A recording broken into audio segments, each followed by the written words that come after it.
Spyder Cube, color control by balancing light. The Spyder Cube captures color temperature and light source data for accurate raw adjustments and more dependable color. This pocket-sized raw calibration tool surpasses white balance and gray card solutions and can be hung in any environment or mounted to a tripod.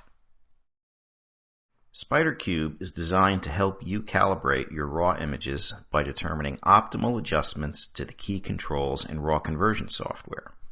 Its multi-sided construction allows special attention to highlights and shadows and contains more features for image control than a gray card or white balance tool. The chrome ball on top of Spyder Cube measures catch lights to analyze specular highlights. The white face defines highlights in relation to catch lights. The gray faces measure color temperature and midtone response. The black face defines shadows in relation to the black trap. The black trap itself defines absolute black.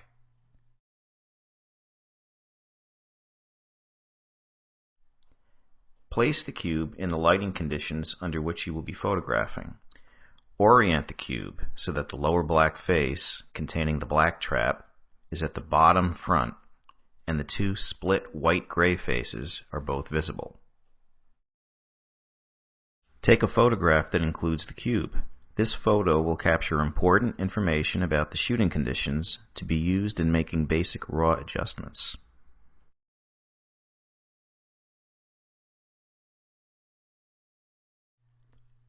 Open the image containing the Spyder Cube in your raw conversion software. In this example, we'll show how to adjust the raw image using Adobe Lightroom. Use the white balance tool, sometimes called the gray balance tool, which is typically an eyedropper, to set the color temperature. This will also set the tint if your software includes tint adjustment. Set by clicking on the gray section of one of the split faces. Choose the brighter face as it represents your primary light source. Adjust exposure so that none of the color channels are clipped in your raw converter's histogram. Keep an eye on the cube in the image for reference as you make this adjustment.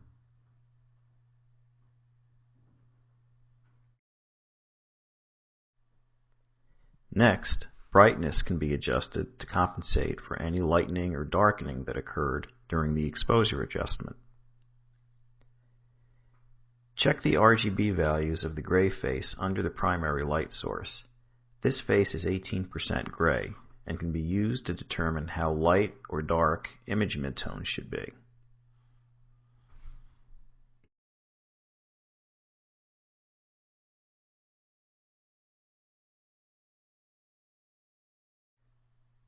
Finally, set your black levels using the black level eyedropper if your software offers one, and clicking on the black trap. If your software does not have a black level dropper, set the black slider to show a clear distinction between the black in the black trap and that of the surrounding black face.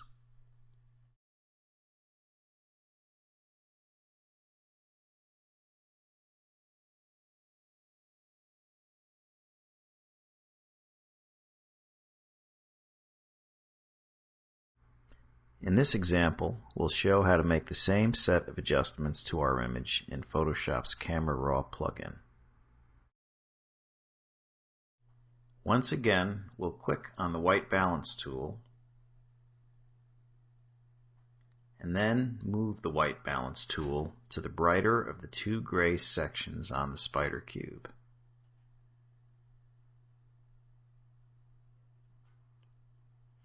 And then set the color temperature and tint adjustments by clicking. As we did in Lightroom, we'll adjust exposure to brighten the image. We'll watch both the Spyder Cube and the histogram display to prevent clipping at the right edges of the color channels.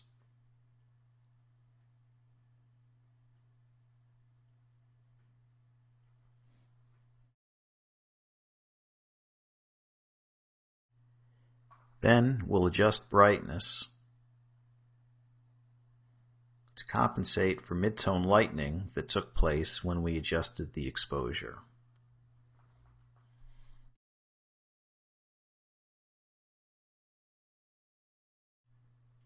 Finally, we'll adjust the black slider to darken the absolute black in the black trap while still maintaining a clear distinction between the black trap and the surrounding black face.